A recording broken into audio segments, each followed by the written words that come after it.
Market is rush with anti-aging face washes, creams, serums, body washes, lotions, toners and also with the collagen-based supplements. क्या वाकई में anti-aging products and collagen-based beauty supplements आपकी health में कोई role play करते हैं? Are they healthy or are they just a public stunt? So let's get into the bottom of this. Anti-aging products, collagen-based supplements and what exactly is anti-aging diet? नमस्ते, सत श्री अकाल, आदाब, कैसे हैं आप सब? Welcome back again. Anti ageing product industry becomes $194 billion industry in 2018 और जितनी तेज़ी से लोग thousands of rupees anti aging products और सप्लीमेंट्स के ऊपर स्पेंड करें, बहुत ही जल्दी ये 250 to 300 बिलियन डॉलर इंडस्ट्री भी बनने वाली है. क्या वाकई में एंटी एजिंग प्रोडक्ट्स के ऊपर इतने सारे पैसों को स्पेंड करना वर्थ टेकिंग है? सबसे पहले जान लेते हैं कि एजिंग एक्चुअली में होती क्या है. एजिंग दो तरह की होती है, natural ageing and light ageing. Natural ageing हम लोग बहुत ही ग्रेसफुली लेते हैं, जो जेनेटिकली हमारी बॉडी में चेंजेस होते हैं एज टू एज, 20+, 30+, मैरिड, उसके बाद जब बच्चे होते हैं, देन 40-50+, जो जेनेटिकली धीरे धीरे हमारी बॉडी में ऑल्टरेशंस होती हैं, जिसे हम बहुत ही ग्रेसफुली, बहुत ही हैप्पीली अडॉप्ट भी करते हैं. वहीं पर दूसरी तरफ आती है लाइट एजिंग, जिसका इफेक्ट बेसिकली एनवायरमेंटल फैक्टर्स बाहर के और कुछ अंदर इंट्रिंसिक फैक्टर्स के कारण हमें देखने को मिलता है, और जिसमें बहुत ही कॉमनली लोगों की स्किन पिगमेंटेड हो जाती है, ड्राइनेस रहती है, roughness, itchiness, chipping of nails, hair loss, skin की इलास्टिसिटी बेसिकली लूज हो जाती है. द ग्लोइंग जो स्किन होती है हमारी, वो बहुत ही जल्दी आप कहेंगे कि ख़त्म हो जाती है. The dry dull skin, there is no elasticity in the skin. बहुत सारी चीज़ें हमें ऐसे देखने को मिलती हैं. और लाइट एजिंग के जो फैक्टर्स होते हैं, that is because of the radiation,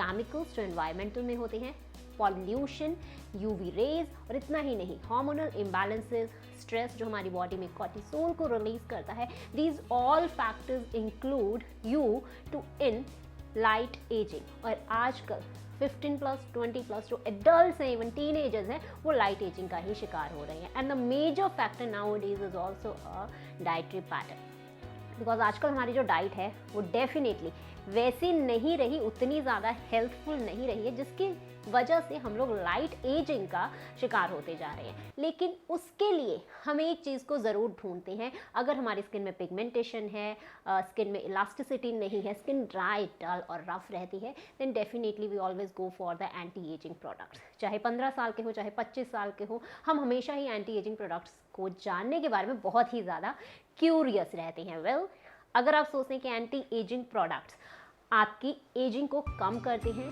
then answer is big no. ये बिल्कुल भी कम नहीं करते. मार्केट्स में बहुत सारे आपको anti aging products different brands के देखने को मिल जाएंगे, अनटिल अनलेस अगर आप किसी भी डर्मैट के अंडर उन प्रोडक्ट्स को यूज़ नहीं कर रहे. अगर उनके अंडर कर रहे हो, देन डेफिनेटली आपको बहुत अच्छे रिजल्ट्स देखने को मिल सकते हैं. विदाउट देयर गाइडेंस आपको बिल्कुल भी रिजल्ट देखने को नहीं मिलेंगे, because in anti aging products में ऐसा कुछ भी नहीं होता जो आपकी एजिंग को कम करता है, जो आपकी पिगमेंटेशन को, आपकी जो भी ड्राई स्किन है, क्रैकी स्किन है, इलास्टिसिटी है, कम हो चुकी है, उन सभी को ड्रॉप डाउन करता है. इनमें ऐसा कोई भी एलिमेंट नहीं प्रेजेंट होता, बिकॉज आपकी स्किन में बेसिकली ऐसे दो चीज़ें चाहिए होती हैं. अगर आप अपनी स्किन को एनहांस करना चाहते हो, उसकी ग्लो को वापस लेके आना चाहते हो, that is the collagen, that is the elastin. इन दो चीज़ों की हमें बहुत ही ज़्यादा ज़रूरत होती है. आजकल डेफिनेटली क्रीम्स में हमें ये चीज़ें देखने को मिल चुकी हैं, लेकिन जब भी हम सुपरफिशियली अपने स्किन में, चाहे बॉडी लोशन है, चाहे क्रीम है, चाहे टोनर है, इनमें जब भी हम अप्लाई करते हैं, तो इनकी एब्जॉर्प्शन रेट हमारी बॉडी में इतना ज़्यादा नहीं होता है. The deeper layer, 3rd, 4th layer तक वो कभी भी एब्जॉर्ब नहीं हो पाता है. उसकी एब्जॉर्बिलिटी हमेशा 1 to 2 लेयर्स तक ही रहती है. यूवी रेज को डेफिनेटली प्रोटेक्ट कर लेती है, लेकिन उससे नीचे तक वो डीपली एब्जॉर्ब नहीं हो पाता है. इसीलिए अगर आप सोचते हैं कि एंटी एजिंग प्रोडक्ट्स के ऊपर हज़ारों रुपए स्पेंड करके आप एक बहुत ही हेल्दी स्किन पा सकते हैं, तो ऐसा बिल्कुल भी नहीं है. Now let's discuss about the collagen based supplements. Collagen एक तरह का प्रोटीन है जो हमारी बॉडी में पाया जाता है. हम कह सकते हैं हमारी बॉडी में ही फॉर्म होता है। कोलेजन बेसिकली 29 तरह का होता है और टाइप 1, टाइप 2, टाइप 5 और टाइप 7 इसकी ऐसी कॉमन टाइप्स हैं जो हमारी बॉडी में सबसे ज़्यादा प्रेजेंट होती है। 90% टाइप 1 हमारी बॉडी में पाया जाता है। 30% ऑफ बॉडी वेट में हमें कोलेजन ही देखने को मिलता है। ये सब चीज़ें आपको याद रखने की ज़रूरत नहीं है, एक थोड़ी सी इन्फॉर्मेशन होगी कोलेजन के बारे में हमारी बॉडी में। और ये हमारी muscles, bones, joints and even skin, hair सभी में बहुत ही मेजर रोल भी प्ले करता है। अब आप सभी ने सुना होगा कि कोलेजन लेना बहुत ज़्यादा ज़रूरी है। 20 के बाद या फिर 30 के बाद कोलेजन कम होना शुरू हो जाता है, जिसकी वजह से आपकी स्किन पर सबसे कॉमनली हमें इफेक्ट देखने को मिलता है। आप dull, light skin, cracky, dry, loss of elasticity, बहुत सारी चीज़ें देखने को मिलती हैं। बट ऐसी अभी तो कोई भी साइंटिफिक स्टडी ऐसी नहीं है जो ये क्लेम करती है कि कोलेजन एक पर्टिकुलर एज के बाद कम होना शुरू हो जाता है। ओनली कोलेजन कम होने का एक ही रीज़न है, वो है due to poor diet. And that's the reason कि जब हम बच्चों की बात करते हैं उनकी जो स्किन होती है वो बहुत ही ज़्यादा सॉफ्ट, स्मूथ होती है। वहीं पर बड़ों की बात करें तो उनकी स्किन वैसी नहीं होती। तो अगर आप सोचते हैं कि कोलेजन बेस्ड सप्लीमेंट्स लेने से आपकी स्किन बहुत ही ज़्यादा स्मूथ और पहले की तरह इलास्टिसिटी मेंटेन करने वाली बन जाती है, तो ऐसा बिल्कुल भी नहीं है। क्योंकि कोलेजन को हमारी बॉडी में बनने के लिए क्या चाहिए होते हैं? 3 बहुत ही स्पेशल अमीनो एसिड्स की ज़रूरत होती है और उसके साथ अदर विटामिन और मिनरल्स की भी ज़रूरत होती है। Zinc, copper, sulphur, vitamin B3, vitamin E, इन सभी चीज़ों से मिलकर कोलेजन हमारी ही बॉडी में फॉर्म होता है। उसके बाद स्किन में जहाँ जहाँ पर उसे ज़रूरत होती है वहाँ वहाँ जाकर वो यूटिलाइज भी होता है। लेकिन जब हम कोलेजन को, collagen builder, collagen supplements either in the form of pills, either in the form of powder consume करते हैं होलसम की तरह कि ओके अब हमने कोलेजन ले लिया, देन डेफिनेटली तो सबसे पहली चीज़ वो आपकी बॉडी में जाकर, स्टमक में जाकर ब्रेक डाउन होता है।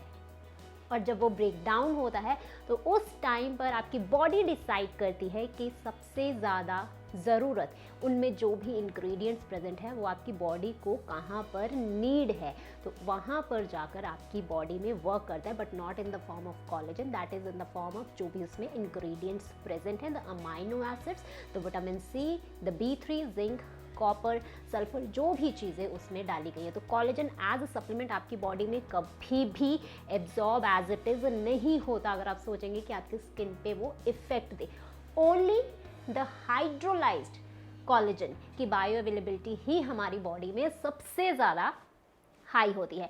और बायो अवेलेबिलिटी जो हाइड्रोलाइज्ड कोलेजन होते हैं वो बेसिकली एनिमल प्रोडक्ट्स से ही होते हैं। या तो उनमें फिश का, मरीन का इस्तेमाल किया जाता है, पिग, काउ, बोविन कोलेजन जो हाइड्रोलाइज फॉर्म में होते हैं उन्हीं का इस्तेमाल किया जाता है।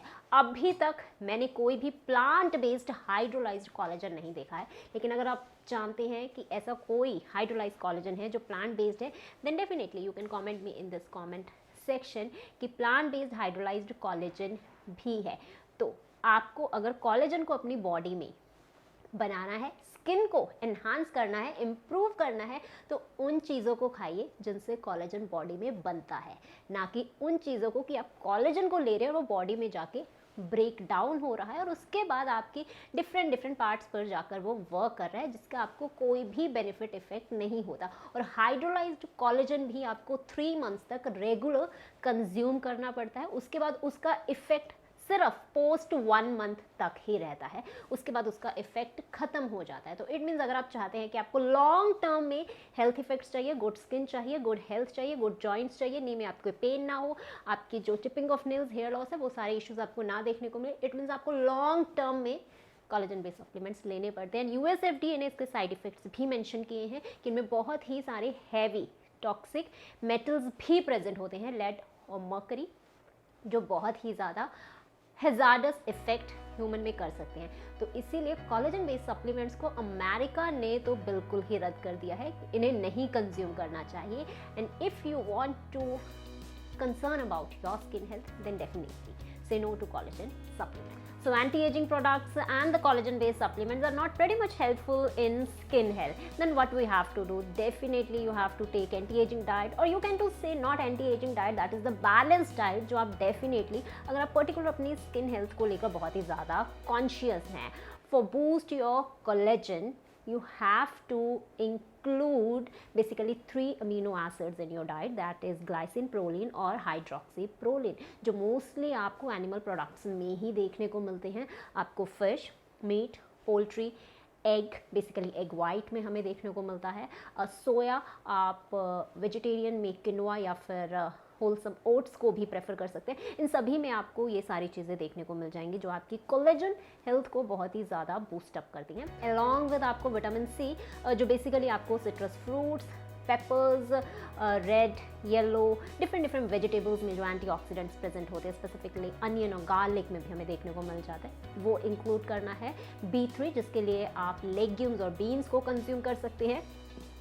And zinc and sulphur, again zinc बहुत सारे नट्स और सीड्स में हमें अच्छी क्वांटिटी में देखने को मिल जाता है। एंड अगर हम सल्फर की बात करें, again eggs, broccoli, onion, garlic, इनमें हमें सल्फर की क्वांटिटी काफ़ी अच्छी देखने को मिल जाती है। So when you include all these kind of foods in your diet, आपकी बॉडी में कोलेजन इम्प्रूव ही नहीं होगा, बल्कि कोलेजन की एब्जॉर्प्शन अवेलेबिलिटी आपकी बॉडी के लिए बहुत ही ज़्यादा इन्हांस हो जाती है, जिसकी वजह से ऑल ओवर जो आपकी स्किन हेल्थ है, नेल्स है, हेयर हेल्थ है, बोन हेल्थ है, वो सारी की सारी चीज़ें, इवन जॉइंट्स आपकी हेल्थ में बहुत ही ज़्यादा इम्प्रूव हो जाते हैं, उनकी हेल्थ बहुत ही बढ़िया हो जाती है। So definitely you have to include all these kind of food stuffs in your diet, जिससे आपकी जो लाइट एजिंग है वो ख़त्म हो जाएगी और आप एक नेचुरली बहुत ही ग्रेसफुली एजिंग की तरफ जाना स्टार्ट कर देंगे। That's all for today's video. I hope this video may be beneficial for you. Which part is most interesting for you? That is the anti-aging products, the collagen-based supplements, and some of the tips of anti-aging or the balanced diets to boost the skin health. आपको इनमें से कौन सा सबसे ज़्यादा अच्छा लगा? Just comment me in the comment section. I will meet you in the next video. Till then take care, bye bye, be safe, be healthy and be happy.